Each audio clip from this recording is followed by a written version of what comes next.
आज बात करेंगे अवे के बारे में। अवे यानी अंतर्युद्ध। ये एक मूवी है साउथ की। जन्म से लेकर मृत्यु तक मनुष्य ना जाने कितने ही सुखों और दुखों को अनुभूत करता है।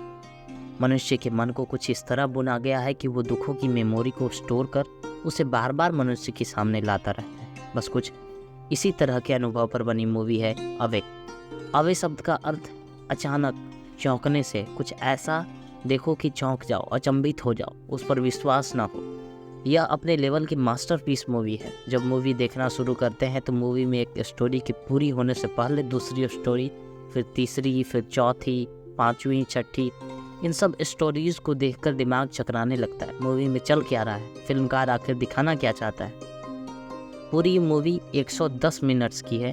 शुरू के 95 मिनटों तक कुछ समझ नहीं आता, लेकिन जैसे ही मूवी 95 मिनटों से आगे बढ़ती है सब कुछ समझ आने लगता है। मूवी में चल रही सभी अलग अलग स्टोरी एक जगह आकर आपस में जुड़ जाती है। मूवी के अंतिम 15 मिनट्स पूरी मूवी को बयां कर देती है। अब आप मूवी समझ जाते हैं तो उसी पल आपके मुंह से निकलता है अब। मूवी का मुख्य किरदार काली। मूवी के पहले सीन में काली को गुलाब की पत्तियों तोड़ते हुए दिखाते हैं, जिसमें वो डू इट और डोंट इट का गेम खेलते हुए नजर आते हैं। यह खेल डू इट पर ख़त्म हो जाता है। यहाँ डू इट का मतलब मास मर्डर से है। अब आपको दिमाग एक छोटी सी कॉलोनी बन जाए और उसमें कुछ परिवार आकर रहने लगे। आगे भी इस परिवार के बढ़ने की संभावना बनी रहे।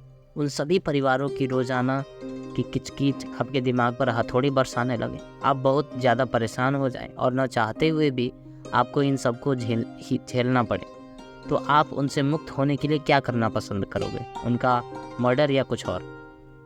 स्पॉइलर अलर्ट, जिन्होंने मूवी नहीं देखी है वो इससे आगे नहीं देखें। मूवी का मज़ा किरकिरा हो जाएगा। जो देख चुके हैं और मूवी की स्टोरी को अच्छे से समझना चाहते हैं वो इस वीडियो को पूरी देखें। मूवी दोबारा देखे जाने योग्य है। मूवी के मुख्य पात्र काली को मल्टीपल पर्सनैलिटी डिसऑर्डर का मरीज दिखाया गया। इस डिसऑर्डर से पीड़ित इंसान एक से ज़्यादा कैरेक्टर अपने दिमाग में बना लेता है। मूवी में उन्हीं सब कैरेक्टर की पर्सनैलिटीज़ को अलग अलग कहानी के रूप में दिखाया गया है। काली बचपन से लेकर युवा होने तक कई बार फिजिकली और इमोशनली रूप से डिस्टर्ब होती है। इसकी वजह से काली हर बार अपने डिस्टर्ब हुए इमोशनल का एक कैरेक्टर बना लेती है और वो कैरेक्टर एक पर्सनालिटी के रूप में उसके माइंड में रहने लगता है। पर्सनालिटी के सपोर्ट के रूप में एक और नए कैरेक्टर की रचना कर अपने आप को इमोशनली रूप से मजबूत दिखाने की कोशिश करती है। इस दुनिया में मैं हूँ या मुझ में ये दुनिया है, बिना मेरे ये दुनिया नहीं है। काली के आसपास ऐसा कोई नहीं होता जो उसे समझ सके। उसके लिए लड़की होना गुनाह होने जैसा हो जाता है। इस वजह से काली के दिमाग में मोक्षा, राधा, मीरा, नाला, शिव, कृष्ण, योगी और पार्वती जैसे पर्सनालिटीज़ इकट्ठी हो जाती है। इन सभी पर्सनालिटीज़ की रोज़ाना की लड़ाई से काली परेशान हो जाती है और इनसे मुक्त होना चाहती है। इस लड़ाई को आप मूवी के सभी काल्पनिक पात्रों की स्टोरी को देखकर समझ सकते हो। पहला कैरेक्टर राधा का होता है। काली को टीन एज में उसके फादर के फ्रेंड और एक फैमिली मेम्बर के द्वारा फिजिकली अब्यूज़ होने की वजह से सभी पुरुषों से नफरत हो जाती है, इसलिए वो एक स्त्री के रूप में कृष्ण को रचती है, उससे प्यार करने वाले एक अच्छे इंसान के रूप में। दूसरा कैरेक्टर नाला का होता है। मेंटली डिस्टर्ब होने की वजह से कोई भी काली को जॉब नहीं देता। इस वजह से काली का इमोशन डिस्टर्ब होता है और नया कैरेक्टर नाला जन्म लेता है। नाला के सपोर्ट के रूप में काली नाना की रचना करती है, जो एक मछली है लेकिन नाला से इंसानों की तरह बात कर सकती है। वो उसकी रेसिपीज़ बनाने में हेल्प करती है। तीसरा कैरेक्टर शिवा का होता है। काली के माँ बाप एक एक्सीडेंट में मारे जाते हैं, जिससे उसके इमोशंस डिस्टर्ब होते हैं और एक साइंटिस्ट के रूप में शिवा के कैरेक्टर का जन्म होता है ताकि वो टाइम मशीन बनाकर और भूतकाल में जाकर काली के माँ बाप को मरने से बचा सके, लेकिन वो कामयाब नहीं हो पाता। तो उसके सपोर्ट के लिए काली पार्वती की रचना करती है। चौथा कैरेक्टर मोली का होता है। जब काली अपनी सभी कोशिशों के बावजूद नाकाम होने लगती है और सभी का भरोसा खो देती है तो इन सब की वजह से वो डिप्रेस्ड होकर ड्रग एडिक्ट बन जाती है। तब मोली के रूप में एक और इमोशन बनता है। यहाँ काली को अपनी आर्थिक स्थिति को ठीक करने के लिए रुपए लूटने की योजना करते हुए दिखाया गया और इसके सपोर्टिंग के लिए शुगर की रचना की गई। आपको मालूम होगा कि नौकरी न मिलने की वजह से काली के द्वारा दूसरे कैरेक्टर नाला के मोबाइल में इंटरनेट नहीं होता, इसलिए वो वाईफाई का पासवर्ड मांगता है। इस पात्र में काली की निगेटिविटी फीलिंग्स को भूत के रूप में दिखाया गया। 5वां कैरेक्टर मोक्षा होता है। काली के साथ बचपन से हुए सेक्सुअल अब्यूज़ की वजह से मोक्षा के रूप में एक और नया इमोशन बनता है। मोक्षा के साथ उत्पीड़न करने वाले योगी के खिलाफ अपने सपोर्ट के रूप में ग्रेटेस्ट मैजिशियन के रूप में लॉर्ड कृष्णा की रचना करती है। अंत में योगा का अहंकार टूट जाता है और वो लॉर्ड कृष्णा का ग्रेटेस्ट होना स्वीकार कर लेता है।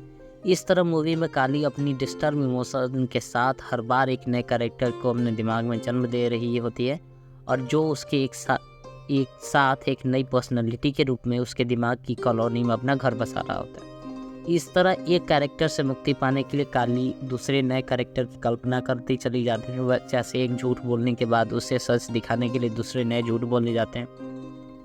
इस तरह की ये दुनिया चलती रहती है रोजाना हमारे साथ। काली समझ जाती है कि इस तरह की कैरेक्टर की रचनाएं आगे भी जारी रहेंगी। इससे मुक्त होना बहुत मुश्किल है। काली की बेचैनी को आप उसके द्वारा बनाए पर्सनैलिटी के बीच चल रहे अंतर्युद्ध से समझ सकते हैं, जिसमें वो अपना सिर पकड़कर खुद को असहाय पाती है और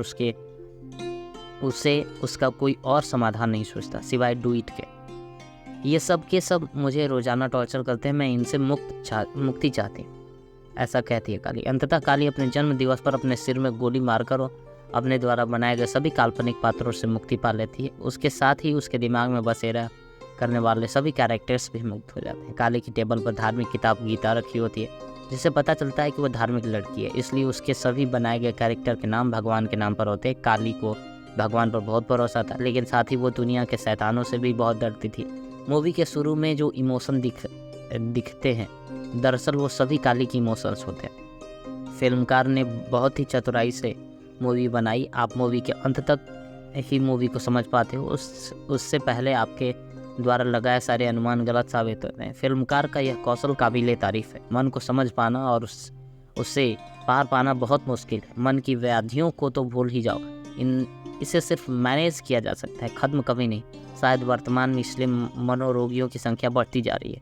हम सभी भी किसी न किसी रूप में किसी न किसी ट्रॉमा में फंसे रहते हैं। यह कम ज़्यादा या बहुत ज़्यादा हो सकता है, लेकिन हम इसे बीमारी नहीं मानते, इसलिए इलाज भी नहीं करवाते, बस पागल कहकर इतिश्री कर लेते हैं।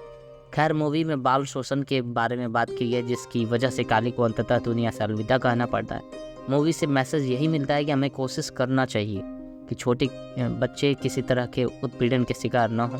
आज के दौर में बच्चों का भावनात्मक रूप से संबल होना बहुत ज़रूरी है। यह संतुलन बिगड़ा तो मानसिक और शारीरिक संतुलन भी बिगड़ेगा, जो आपको आर्थिक संतुलन को भी बिगाड़ कर रख देगा। मैंने मूवी को देखकर समझकर मूवी पर अपनी समझ के हिसाब से अपना नज़रिया इस वीडियो में बताया है। अगर आपके पास कुछ अलग नज़रिया हो तो कमेंट में बताएं। खुश रहिए, स्वस्थ रहिए। धन्यवाद।